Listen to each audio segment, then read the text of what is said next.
The BEETS family faces a race against time as they try to extract dirt from the frozen mining cut. But as the temperature rises, so do their challenges. Would they be able to fix their problems in time for the day's mine, or would they go back home disappointed? Stay tuned to find out. In the heart of the operation, Kevin BEETS finds himself battling a mechanical breakdown in one of the trucks. With the fleet frozen, their efficiency takes a hit, and the pressure is on. He complains sadly about the amount of time they have wasted and how important it is for the continuity of their show that the trucks get back on track. He says that if they don't fix the truck as soon as they can, they will be seriously behind their schedule. Meanwhile, the relentless Ruby Mahoney is digging deep, uncovering signs of gold in the soil. The promise of hitting the fabled white channel page keeps the team motivated, but challenges persist. Back at the truck, Kevin faces another breakdown, putting operations on hold. The radio crackles with urgency as the team scrambles to fix the issues and keep the tight schedule intact.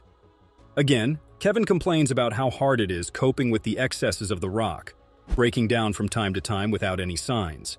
He emphasizes the need for the trucks to be back in action ASAP. The mining team, despite setbacks, presses on with determination. Tony BC takes charge, strategizing to salvage the situation and keep the mining operation on track. Like Kevin, Tony sees how important it is for them to avoid any more setbacks. Time is of the essence if they want to make the quota for the day. He rallied the team, and soon enough, the machines began to work and they began to set the ball rolling. Over at the wash plant, Fred Lewis seeks guidance from Parker. Equipment issues threaten to compromise Fred's gold production target for the season. Fred and Parker talk about the issues they have with their equipment and the urgent need for a solution. Because if they don't find a remedy to this problem, they may not be able to continue with the series. Fred makes the tough call to shut down the wash plant, creating doubt about the viability of reaching the season's gold target. The team, however, remains determined. Just when the morale of the workers seem to have been given a little push, another problem strikes. Dave encounters difficulties with a jammed tail pulley, causing another setback. The team works tirelessly to resolve the issue and resume operations. Amidst the challenges, a potential gold discovery in a broken rock renews hope for Dave's team. Despite setbacks, the miners remain committed to overcoming obstacles for a successful season. Dave's confidence, and that of the other miners, is renewed by the discovery, despite the hiccups they encountered. He is sure that they will strike gold more than they have ever struck before. In a bold move, Fred Lewis decides to tackle the frozen creek obstructing their mining claim. Facing an icy barrier, the team orchestrates a plan involving a massive pump to melt the ice. The risky operation requires careful navigation, and Fred, tethered to a safety rope, takes the plunge into the unknown. The team successfully activates the pump, spraying a powerful stream of water onto the frozen creek. As the water penetrates the ice, Fred cautiously makes his way across, ensuring the safety of the crew. While the ice slowly yields to the relentless force of the water, concerns arise among the crew. The unpredictability of the situation and the potential risks weigh heavily on their minds. Instead of getting worried and worked up, the crew members enjoy the rush, excitement, and anxiety of the whole season. Their utmost hope, however, is that everything goes according to plan. After hours of vigorously battling the frozen barrier, the team's perseverance pays off. The pump successfully carves a path through the ice, allowing them access to the vital equipment on the other side. With the creek conquered, Fred's team regains access to crucial equipment, and mining operations resume. The victory over the icy challenge injects a renewed sense of determination into the crew as they push forward, undeterred by the harsh Alaskan conditions. As the crew returns to mining operations, they encounter a series of challenges that put their skills and machinery to the test. Faulty equipment and unexpected shutdowns become a recurring theme, threatening the efficiency of the entire operation. The pressure is on as they strive to extract as much gold as possible within a limited time frame. Amidst the chaos, expert operator Ruby Mahoney emerges as a key player.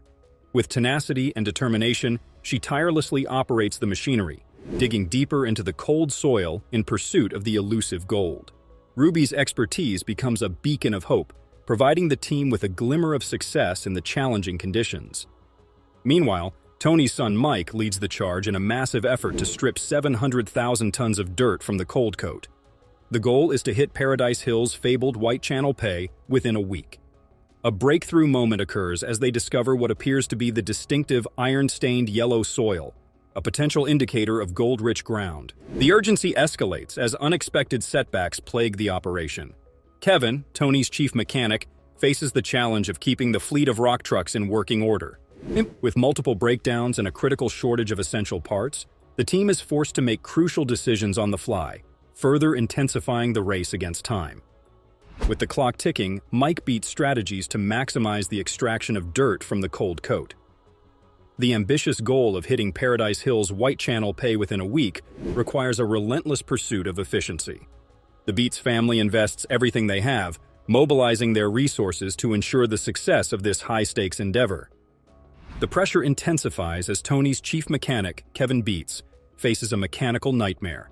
The rock trucks, essential for hauling dirt, face constant breakdowns, each one threatening to derail the entire operation. Kevin's mechanical prowess is put to the ultimate test as he battles missing bolts, broken parts, and a relentless race against time. The turning point arrives as expert operator Ruby Mahoney uncovers signs of gold in the cold coat. The distinctive yellow soil, coupled with rounded riverbed rocks, suggests the presence of gold-rich ground. The discovery ignites a spark of hope, fueling the team's determination to persist in their quest for the legendary White Channel pay. Meanwhile, mine boss Fred Lewis faces a critical decision. Despite dealing with faulty equipment, Fred remains committed to mining the challenging terrain. However, the gold yields fall significantly short of the targeted 60 ounces per week. Faced with financial challenges and an uncertain future, Fred contemplates the viability of continuing the operation. In a surprising turn of events, Parker Schnabel, a seasoned gold miner, offers his insights to Fred Lewis. Parker, passing by the Lewis mining site on his way to his Alaskan claims, provides valuable advice on the challenges Fred's operation is facing. The encounter sparks a moment of reflection for Fred as he grapples with the complexities of the Alaskan gold mining season. As Kevin Beets battles the mechanical challenges, the urgency to overhaul the rock trucks intensifies. With several bolts missing and crucial components breaking down, the fleet faces a major setback. Kevin, along with the team, engages in a marathon of repairs, welding, and replacements, determined to bring the trucks back into operational condition. Mike Beets takes a calculated risk by leaving the critical mining site to fetch additional trucks from the Indian. Betting on a swift return, Mike leaves the operation in the hands of the remaining crew members. The decision is a high-stakes gamble, hoping that the gain in truck numbers will outweigh the potential loss in operational momentum during his absence. Tony Beets faces a managerial dilemma as the mining operation grapples with unexpected breakdowns and delays. With a third of the rock trucks out of action due to mechanical issues, Tony contemplates alternative plans. The need to balance immediate solutions with long-term strategies puts Tony in a tight spot, testing his leadership in the face of adversity. Expert operator Ruby Mahoney becomes the unsung hero as she embarks on a relentless digging marathon. Working day and night, Ruby pushes the machinery to its limits, determined to reach the fabled White Channel pay. Her unwavering commitment sets the tone for the entire team, instilling a sense of hope and determination amidst the challenging conditions. Fred Lewis finds himself at a crossroads as the challenges mount. With only 118 ounces of gold, well short of the targeted 500 ounces for the season, Fred contemplates the harsh reality. The race against time becomes more pressing as winter looms, adding a layer of complexity to the already challenging decision-making process. The unforgiving Alaskan wilderness continues to throw curveballs at the miners, from mechanical breakdowns to managerial dilemmas and the relentless pursuit of gold. The unpredictable nature of the terrain tests the resilience, adaptability, and sheer determination of each team member. As they navigate through the twists and turns, the outcome remains uncertain, making every decision a critical turning point in the quest for Alaskan gold. The mining drama continues, with each twist and turn testing the miners' resilience and determination. Will their collective efforts lead them to the golden bounty they seek, or will the challenges prove insurmountable? Stay tuned for the next thrilling chapter of Gold Rush Trials of the Thought evolved over the years. Born on July 22, 1994, in Haines, Alaska, Parker Schnabel's journey in the mining industry commenced in his grandfather's firm, where he earned his stripes and eventually amassed a net worth of $15 million. His hard work in gold prospecting and mining, coupled with his foray into reality television, has significantly contributed to this impressive figure. The pivotal inquiry remains. What is the extent of his earnings? Parker's earnings from reality TV are notable, with payments per episode ranging from $10,000 to $25,000. For comparison, fellow cast member Jack Hoffman earns approximately $10,000 per episode. Consequently, Parker's annual income is estimated to surpass $1 million, solely from his involvement in the show Gold Rush. However, this leads to a crucial consideration. How does his income from gold findings impact his overall wealth? Having appeared in 330 episodes of Gold Rush by 2023, Parker Schnabel left his family mine in Season 4, extracting a remarkable 28 kg, 60 pounds of gold in a year. Additionally, his participation in and production of spin-offs like Gold Rush The Dirt and Gold Rush Parker's Trail further bolstered his financial standing. By the age of 24, he had mined gold valued at over $16 million. Beyond the glamorous figures, it's essential to account for expenses and salaries associated with his mining ventures. While the exact amount of his share remains undisclosed, making assumptions based on his considerable expenditures offers a perspective. Parker Schnabel's diverse car collection, ranging from modern marvels like the Ford F-150 Raptor and Chevrolet Corvette Stingray, to vintage classics such as a 1967 Ford Mustang GT500 and a 1970 Chevrolet C10 pickup truck, exemplifies his taste for the finer things. In addition to his mining pursuits, Schnabel has successfully ventured into entrepreneurship. He owns a mining company and has established a line of gold mining equipment. A published author as well, he penned 2 books, namely Gold Rush: My Story and Parker Schnabel's Gold Rush Alaska, providing insights into his experiences as a gold miner. This multifaceted approach to wealth creation highlights Parker Schnabel's business acumen beyond the glitz of reality television. Because Schnabel is so open, his work shows us what might be coming next. The most important question is whether the people who want to work there can handle the long hours, sore feet, and boring jobs that are needed to not only find gold specks, but also fill pockets with coins. Now let's take a look at some of Parker's thrilling finds. Parker, 27, says he mined nearly 7,000 ounces of gold worth $12.8 million with days left in his season.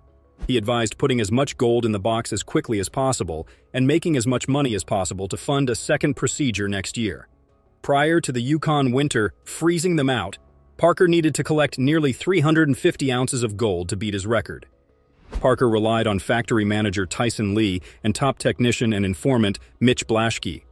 He confirmed they spent more than last year. He had spent $5.4 million going to the bottom of Mud Mountain and hadn't broken even, but he was on a roll. If enough were there, Parker claimed he could win big. Parker noted that the remaining drilling was the best, therefore, there remained optimism. Mitch and operator Damon Brown were ready to remove the last gold-rich pay dirt.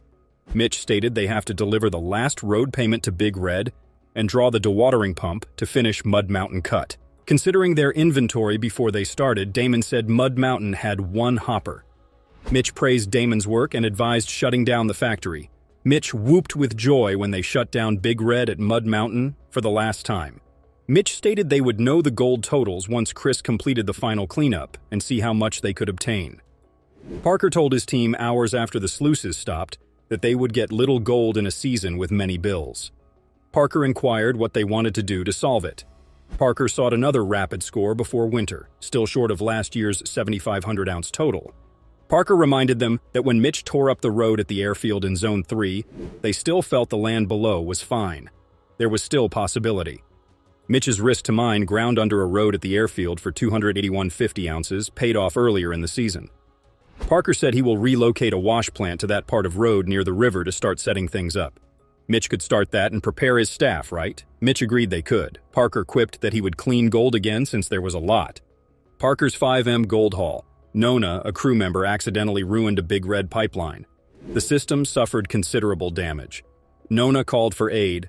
The dozer had snagged and torn the pipeline in half, releasing everything from the wash facility. It split the pipeline in 2 and also destroyed the wash plant manifold.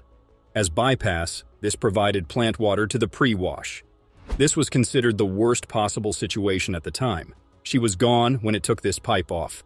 A 90-degree manifold linked the pump pipeline to the plant. A 90-degree manifold connecting the bypass and wash plant water supply was damaged.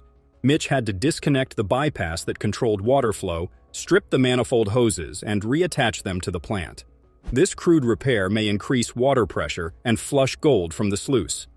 After cutting off the damaged portion, they fused the pipe back together, saying it was like magic.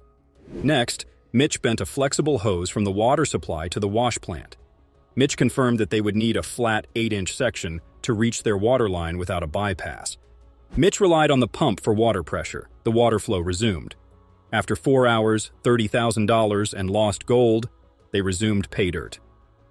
Big Red's pipeline disaster was not new. Parker thought Nona was punishing herself hard for causing it. Parker rushed to get all the gold from Big Red before winter shut him down. However, he was in his D11 dozer to address a more important matter. Parker said it was difficult because they were behind on gold and wanted to get it out of the ground. But if they didn't undertake reclamation, they wouldn't have a future. The staff turned down the pump again due to another issue. A dirt-filled plant was described. From the distribution box, water and pay dirt were uniformly distributed throughout 4 sluice lines. Justin overloaded the facility to boost output, obstructing the distribution box and backing up Big Red. They then attempted system repair. Parker was close to breaking last year's 7,504 ounce mark when the season ended. Parker required 420 ounces of gold each week from his wash plants to keep on pace. Gold counting and weighing began. First gold weight, 115.4 ounces. Parker invested nearly $5 million in Mud Mountain and required 900 ounces to benefit from the cut. The following weight yielded 368.45 ounces. That may be the series' finest gold discovery. Lucifer plant manager Tyson Lee and foreman Mitch Blaschke attended the season's first double gold weigh. Parker told Ken that Big Red was put up well by the team. Parker said Mitch and Brennan usually worked together, which was excellent, but Tyson stepped up. Parker noted that this was their first cleaning on Ken's land, which was thrilling. Ken said he hadn't seen gold in 40 years. Parker opened the week 900 ounces below last season's total. Both plants had to average 235 ounces to equal last season. Parker commanded someone to yell numbers and poured out gold to weigh.